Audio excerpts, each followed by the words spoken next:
कविता भी सुनो। बहुत आनंद की बरसातें हो गई हैं। मैं भी शुरू करता हूं, सीधे कविताओं पर आता हूं, किसी भूमिका की कोई गुंजाइश रही नहीं है।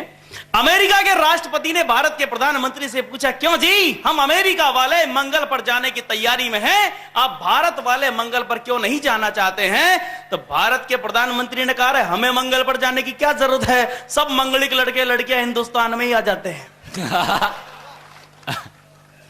अमेरिका मंगल के बारे में थोड़ा सा क्या जान गया, अपने को हम चौड़ा और बाजार सकड़ा ही मान गया। अरे मंगल के बारे में भारत जितना जानता है उतना कौन जान पाया है। यहां तो संस्कृति के अंग अंग में मंगल समाया है। जैसे मंगलम भगवान विष्णु, मंगलम गरुड़ध्वज, मंगलम पुंडरीकाक्षो, मंगलाय तनोहरि। ये तो मंगल पर निगाह थी सरसरी। असली बात पर तो हम अब आते हैं, दुकान भी बंद करते हैं तो दुकान मंगल बताते हैं। अमेरिका पूछ रहा है सारे जहां से, मंगल पर चट्टानें आई कहां से? हम तो पहले ही कहते हैं मंगल के मालिक ही हनुमान है, युद्ध में उनका हथियार ही चट्टान है। राम रावण युद्ध में जो चट्टानें उन्होंने फेंकी गई, चटक गई होंगी, उनमें से कुछ मंगल ग्रह की ओर भटक गई होंगी। क्या बात है, वाह वाह। इसलिए हे अमेरिकन, फालतू वक्त मत बर्बाद करो। मंगल से कुछ पाना है तो पहले हनुमान जी को याद करो। वाह वाह। यह बात अमेरिका के राष्ट्रपति ओबामा हुसैन ने सुन ली थी, तब से 24 घंटे उसकी जेब में हनुमान चालीसा पड़ी रहती है। वाह। अमेरिका ने कहा मंगल बहुत दुखी है, आजकल वहां पानी नहीं बहता है। अमेरिका इसलिए ताकतवर देश नहीं है कि उसके पास परमाणु बम है, वो तो भारत के पास भी है, हमसे ज्यादा पाकिस्तान के पास भी है। आजकल ताकतवर वह है जिसके पास सबसे तेज गति से सूचनाएं आती है, सूचनाएं जाती हैं। वो दुनिया को यह बताना चाहता है कि तुम कुछ नहीं जानते, हम जानते हैं, देखो मंगल पर क्या हो रहा है। तब मैं उसका ये दम्भ तोड़ना चाहता हूं। मेरे बहुत प्रिय मित्र ओमपुरी जी यहां बैठे हैं, उनको समर्पित करता हूं। उन्होंने कहा मंगल बहुत दुखी है, आजकल वहां पानी नहीं बहता है, और हम कहते हैं मंगल हमारे यहां आनंद के साथ रहता है। राह चलते कोई किसी से पूछे, कहो कैसा शगल है, तो सामने वाला बोलता है आनंद मंगल है। वाह। इसलिए हे अमेरिकन, मंगल को दुखी मत कहो। मंगल को क्रोध आ गया तो अशांति बढ़ जाएगी, और हिंदुस्तान से पंडित बुलाकर ग्रह शांति करानी पड़ जाएगी। अरे तुम्हारे यहां का विज्ञान तभी चांद और मंगल पर जाने की बात करता है, और हमारे यहां छोटे से छोटा पंडित भी 9 ग्रहों की जानकारी रखता है, 9 ग्रहों की जानकारी रखता है। यार इतना जोरदार बंगला कैसे बनाया? बोला जानना चाहते हो? बोला हाँ, तो चलो छत पर। छत पर जाते ही पूछा वो नदी देख रहे हो? बोला हाँ। बोला उस पर वह पुल देख रहे हो? बोला हाँ। बोला उसी के 10% से बनाया। बात आई गई होगी, समय निकल गया। कुछ समय बाद विदेश के वही मंत्री घूमते हुए इंडिया आए, इत्तेफाक से उन्हीं मंत्री जी की कोठी पर जाने का मौका मिला। उन्होंने कहा यार आपकी कोठी तो बहुत जोरदार है, इतनी जोरदार कोठी कैसे बनाई? बोला जानना चाहते हो? हाँ, तो चलो छत पर। वो जाते ही पहले कहा वो नदी देख रहे हो? बोला हाँ। बोला उस पर वो पुल देख रहे हो? बोला पुल कहां है पुल? बोला उसी के 100% से बनाई है। भ्रष्टाचार जब इन पराकाष्ठाओं को छूने लगता है तब कभी मन आहत होते हुए कुछ कहना चाहता है। एक कर्मचारी से पूछा तेरे को चंद्रमा पर भेजे क्या लेगा? बोला 1 लाख रुपया। वहीं एक व्यापारी था, उससे पूछा तेरे को चंद्रमा पर भेजे क्या लेगा? बोला 2 लाख रुपए।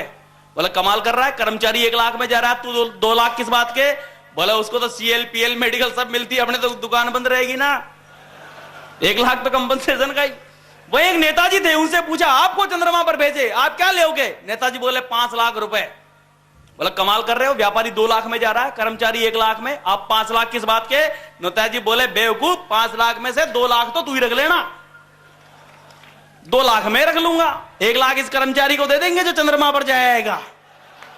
ये प्रतिभूति घोटाले कांड ऐसे ही होते आए हैं। तब मैं एक कविता कहना चाहता हूं, एक भाषा है जो पूरे मुल्क को मंजूर है, एक भाषा है जो पूरे मुल्क को मंजूर है।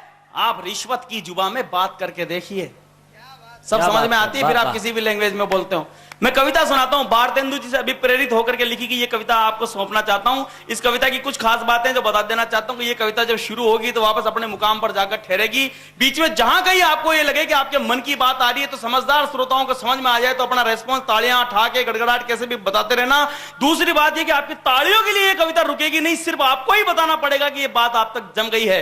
और सबसे महत्वपूर्ण बात जो ये है, इस कविता में मैंने एक भी लाइन फालतू की नहीं लिखी है। तब मैं पूरे सदन का एक बार प्यार दुलार जोरदार तालियों के रूप में चाहते हुए, रिश्वत बदनाम जमाने में रिश्वत बदनाम जमाने में रिश्वत से होते सभी काम, इसलिए सिफारिश करता हूं रिश्वत को मानो चार धाम।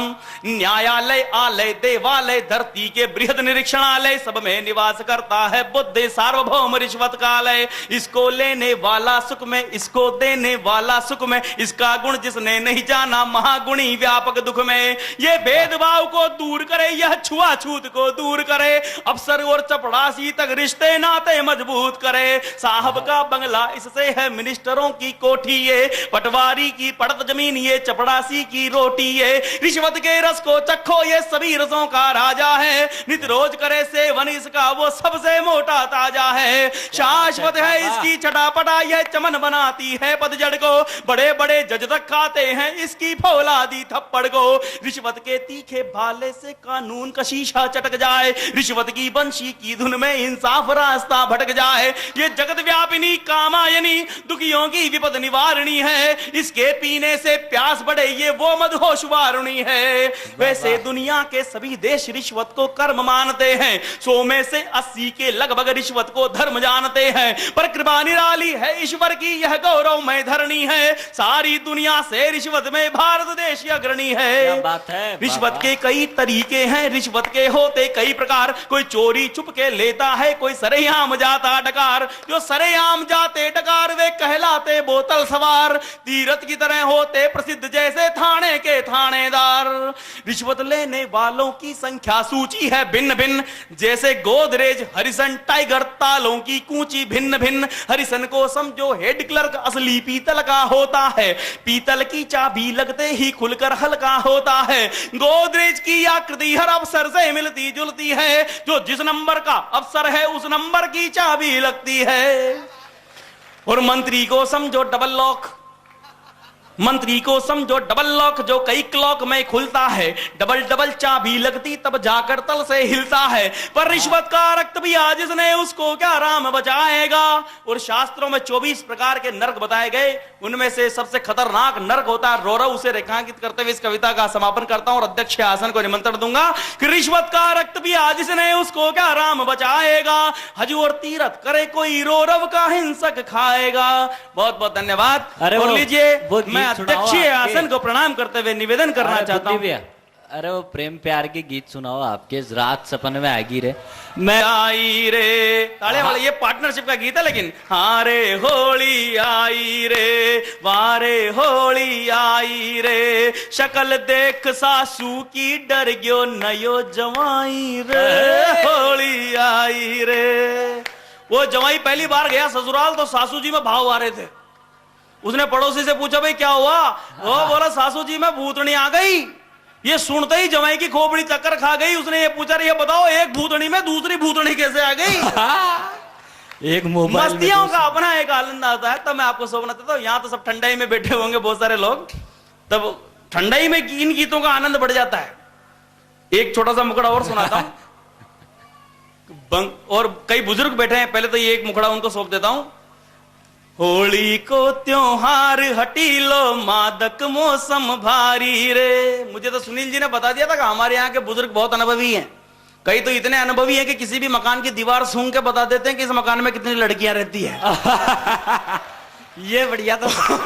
होली को त्योहार हटी लो, मादक मौसम भारी रे, बूढ़ा बूढ़ा खेल रहा कपुतानी पारी रे। होली आई रे, हारे होली आई रे। एक मुखड़ा और सुन लिए। मैं ज्यादा प्राण नहीं पीता हूं, मैं जानता हूं कि टेंशन तो कदम कदम पे बिखरी पड़ी हुई होती है, कब किसको कहां हो जाएगा भरोसा नहीं होता है। अच्छे मूड में सुबह अखबार खोलो, भविष्य बल पढ़ते हुए टेंशन हो जाता है।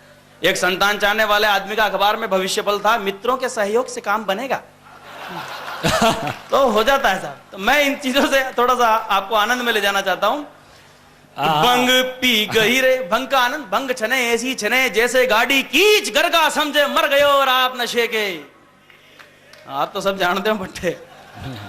भंग पी गई रे पड़ोसन भोली, अब के होली में भंग पी गई रे। इधर वाले नहीं बजा रहे पट्टे, इनके काम की चीज ही है भाई। पी गई रे पड़ोसन भोली, अब के होली में भंग पी गई रे। और भंग का प्रभाव क्या होता है? नशे नशे में पति देव को भाई साहब कह बैठी रे, नशे नशे में पति देव को भाई साहब कह बैठी, बिस्तर चद्दर छोड़ पलंग के नीचे जा लेटी, अब के होली में, हाँ रे अब के होली में। और पति को चल गया कि भांग पी गई है, पता चल गया तो पड़ोस की दुकान से गया और अपने यहाँ गुलाब जामुन से मोटी एक और मिठाई होती है काली काली, काला जाम, वो काला जाम लेके आया, पर उसको मालूम नहीं उसको इस वक्त क्या चाहिए। वो बोली मिठाई कैसी चाहिए उसको, तरंग चढ़ी तो बोली मैं तो रस मलाई खाऊंगी, तरंग चढ़ी तो बोली मैं तो रस मलाई खाऊंगी, कोरे काले जाम से ना काम चलाऊंगी, अब के होली में, हाँ रे अब के होली में। गीत खत्म हो गया, ताली बजाओ। आइए ना, दे इनके कोर्स की चीज आते ही ये तो अपने आप बजा देते हैं। ऐसा लगा जैसे राष्ट्रगीत सुना रहा। कॉलेज की उम्र के एक लड़के को सपना आता है, सपने में क्या आता है, आता क्या हाथी होगी तो वो सपना अपने दोस्त को सुना रहा है, उसका मजा लेना। पर ये वही रिदम वाला सीन है इसमें सारा। पन में आ गई रे धीरे से बतला गई रे, रात सपन में आ गई रे धीरे से बतला गई रे, मन ने काली धार डुबोगी, मन ने काली धार डुबोगी, खुद गंगा जी नहागी रे, रात सपन में आ गई रे धीरे से बतला गई रे, मन ने काली धार डुबो गई, खुद गंगा जी नहा गई रे। और हिंदी साहित्य में एक अलंकार होता है अनुप्रास अलंकार, जब किसी वर्णाक्षर की आवृत्ति छंद में बार बार होती है तो चमत्कार पैदा होता है। जैसे चंदू के चाचा ने चंदू की चाची को चांदनी चौक में चांदी के चम्मच से चाट चटाई। वर्णाक्षर जब लौट कर आता है तो लोटानुप्रास अलंकार का एक उदाहरण सकता हूं, मजा लेना। मिठी तान मान गोरी इत्र की दुकान, शान शक्ल से छोरी ताजमहल के समान है। मीठी तान मान गोरी इत्र की दुकान, शान शक्ल से छोरी ताजमहल के समान है, आन बान शान को मकान रूप की है खान, मधुर मुस्कान कोई बनारस को पान है। और तीर कड़े जे भागी रे फाड़ी असी फसागी रे, तीर कड़े जे भागी रे फाड़ी असी फसागी रे, सारी खीर चाट गई गोरी और हांडी पकड़ागी रे, रात सबन में आ गई रे धीरे से बतला गई रे, मन ने काली धार डुबो गई, खुद गंगा जी नहा गई रे। खीर पर मुझे किस्सा ध्यान आता है।